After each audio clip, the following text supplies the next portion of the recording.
In today's video, I'm going to teach you how to access and use the chat box in Microsoft Teams.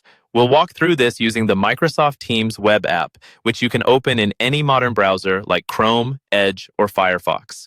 This is especially useful if you don't have the desktop app installed, or if you're using a shared or work computer where you can't install new software. First, open your browser and go to the Microsoft Teams website.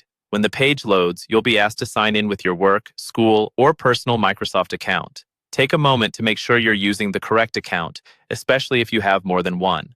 Once you've entered your email and password and completed any security prompts, you'll land on the main Teams dashboard. On the left-hand side of the screen, you'll see a vertical sidebar. This is your primary navigation menu.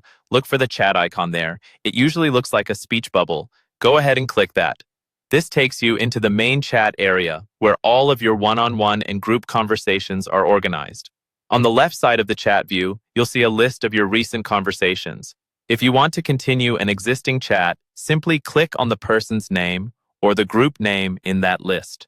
The conversation will open on the right, showing your previous messages so you can quickly pick up where you left off.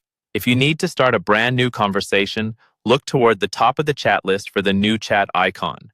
It typically looks like a small square with a pencil or pen. Click that, and a new chat panel will appear. In the To field, start typing the name, email, or group you want to message, then select the correct person or group from the suggestions that appear.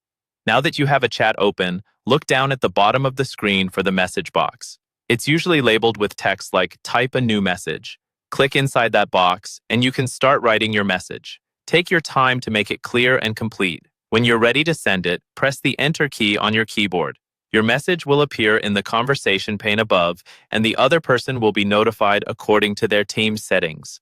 That's all there is to it. Sign in, open the chat section, choose or start a conversation, and type and send your message.